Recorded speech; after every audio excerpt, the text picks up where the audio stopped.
श्रीमद भगवत गीता मराठी विवरण. सबस्क्राईब करा सच्चिदानंदजी जाधव या यूट्यूब चॅनलला आणि सोबतच्या बेल आयकॉनला दाबा प्रत्येक नवीन व्हिडिओचे अपडेट तुमच्यापर्यंत पोहोचण्यासाठी. पुंडलीकवरदा हरिविठ्ठल श्री ज्ञानदेव तुकाराम गोपाल कृष्ण भगवान की जय. जर शरीरीला निर्विकार न मानता विकारी समजले तर तरीही शोक होऊ शकत नाही. ही गोष्ट पुढील 2 श्लोकात सांगतात. अथ चैनम नित्यजातम नित्यं वा मन्यसे मृतं तथापि त्वं महाबाहो नैवं शोचितुमर्हसि. अन्वय. महाबाहो अथ एनं नित्यजातं वा नित्यं मृतं च मन्यसे तथापि त्वं एवं शोचितुम अर्हसि न. अर्थ. हे महाबाहो, जर तू या देहीला नित्य जन्मणारा अथवा नित्य मरणाराही मानले तरीही तू अशा प्रकारे शोक करू नये. व्याख्या. अथ चैनम नित्यजातं नित्यं वा मन्यसे मृतं तथापि त्वं महाबाहो नैवं शोचितुमर्हसि.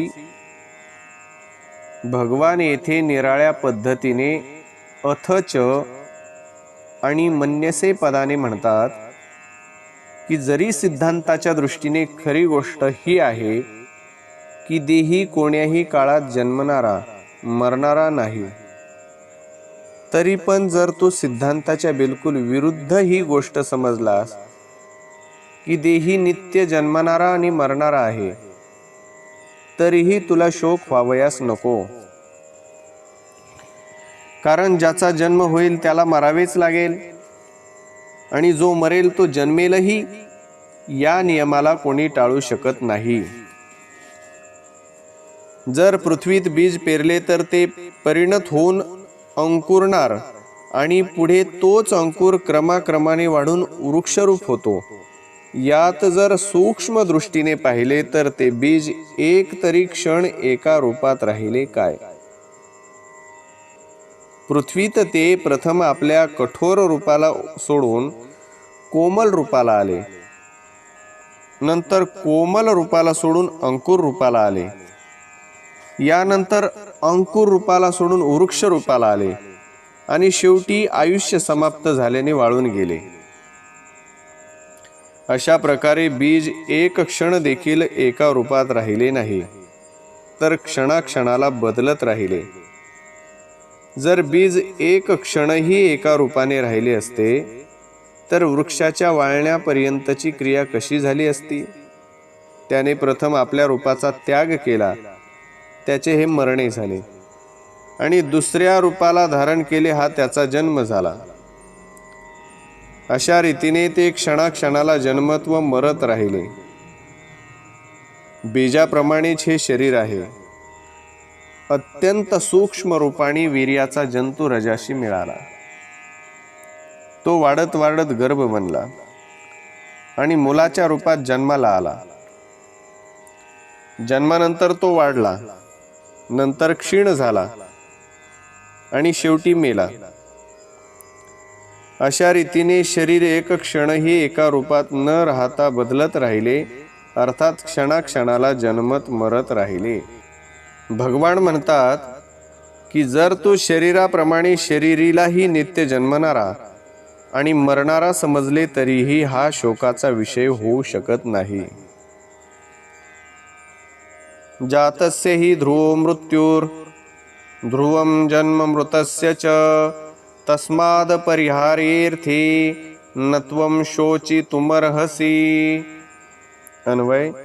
ही जातस्य ध्रुवः मृत्युः च मृतस्य ध्रुवं जन्म तस्मात् अपरिहार्ये अर्थे त्वं शोचितुम अर्हसि न. अर्थ. कारण जन्मणाऱ्याचा अवश्य मृत्यू होईल आणि मरणाऱ्याचा अवश्य जन्म होईल. म्हणून या जन्ममरणरूप परिवर्तनाच्या प्रवाहाचे निवारण होऊ शकत नाही. म्हणून या विषयात तू शोक करू नये. व्याख्या: जातस्य हि ध्रुव मृत्युर्ध्रुवम जन्म मृतस्य च. पूर्व श्लोकानुसार जर शरीरीला नित्य जन्मणारा आणि मरणारा समजले तरीही तो शोकाचा विषय होऊ शकत नाही. कारण ज्याचा जन्म झाला आहे तो अवश्य मरेल आणि जो मेला आहे तो अवश्य जन्माला येईलच. तस्माद परिहारेर्थे नत्वम शोची तुमर्हसी. म्हणून कोणीही या जन्म मृत्यूरूप प्रवाहाला रोखू शकत नाही. कारण यावर कोणाचाही अधिकार चालत नाही.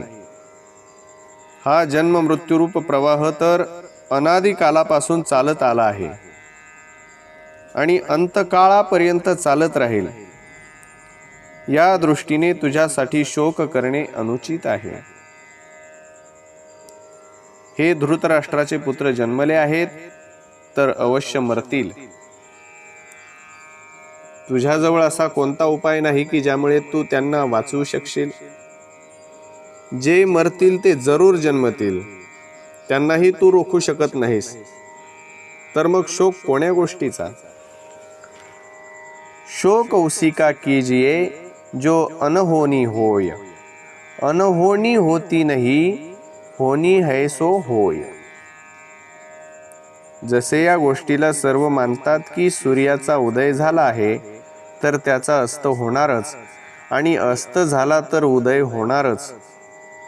म्हणून मनुष्य सूर्याच्या अस्ताविषयी शोक चिंता करीत नाही. तसेच हे अर्जुन, जर तू असे समजत असेल की शरीराबरोबर हे भीष्माचार्य, द्रोणाचार्य इत्यादी सर्व मरतील तर मग शरीराबरोबर जन्मालाही येतील. म्हणून या दृष्टीनेही शोक होऊ शकत नाही.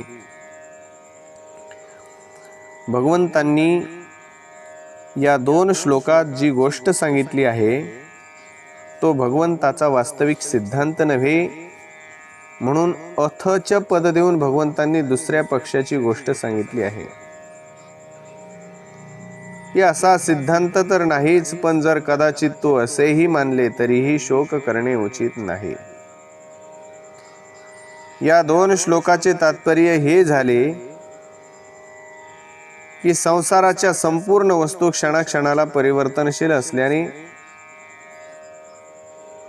पहिल्या रूपाला सोडून दुसऱ्या रूपाला धारण करीत राहतात. यात पहिल्या रूपाला सोडणे मरण आणि दुसऱ्या रूपाला धारण करणे जन्म असे आहे. अशा प्रकारे जो जन्मतो त्याचा मृत्यू होतो आणि ज्याचा मृत्यू होतो तो पुन्हा जन्माला येतो. हा प्रवाह तर नित्य निरंतर चालतच राहतो. अशा दृष्टीनेही शोक का करावा? परिशिष्ट भाव: कोण्या प्रियजनाचा मृत्यू झाला, धन नष्ट झाले तर मनुष्याला शोक होतो. तसेच भविष्याच्या अनुषंगाने चिंता होते की जर पत्नी मेली तर काय होईल, पुत्र मेला तर काय होईल इत्यादी. या शोक चिंता आपल्या विवेकाला महत्त्व न दिल्यामुळेच होतात. संसारात परिवर्तन होणे, परिस्थिती बदलणे आवश्यक आहे. जर परिस्थिती बदलणार नाही तर संसार कसा चालेल? मनुष्य बालपणातून तरुण कसा बनेल, मूर्ख विद्वान कसा होईल, रोगी निरोगी कसा होईल, बीजाचा वृक्ष कसा होईल? परिवर्तनाविना संसार स्थिर चित्रासारखा होईल. वास्तविक मरणाराच मरतो, राहणारा कधी मरतच नाही. मृत्यू झाल्यास शरीर तर आपल्या समोर पडलेले राहते, परंतु शरीराचा मालक निघून जातो. हा सर्वांचा प्रत्यक्ष अनुभव आहे. जर या अनुभवाला महत्त्व द्याल तर मग चिंता शोक होऊ शकत नाही. वालीचा मृत्यू झाल्यावर भगवान राम याच अनुभवाकडे तारेचे लक्ष वेधतात. तारा बिकल देखी रघुराया, दीन ज्ञान हरी लीनी माया. क्षितिजल पावक गगन समीरा पंचरचित अति अधम शरीरा प्रगट सो तनु तव आगे सोवा जीव नित्य के ही लगी तुम रोवा उपजा ज्ञान चरण तब लागी लिनेसी परम भगती बर मागी। विचार केला पाहिजे की जर 84 लक्ष योनीत कोणतेही शरीर राहिले नाही तर मग हे शरीर कसे राहील? जर 84 लक्ष शरीराविषयी मी माझे राहिले नाही तर मग ह्या शरीराविषयी मी माझे कसे राहील? हा विवेक मनुष्य शरीरातच होऊ शकतो, अन्य शरीरात नव्हे। अशा प्रकारे या 2 श्लोकात विरुद्ध पक्षाची बाजू सांगून आता भगवंत पुढील श्लोकात अत्यंत सामान्यत्वाने समजावितात। ते पुढील भागात पाहूयात। कुंडलिक वरदा हरी विठ्ठल श्री ज्ञानदेव तुकाराम गोपाल कृष्ण भगवान की जय।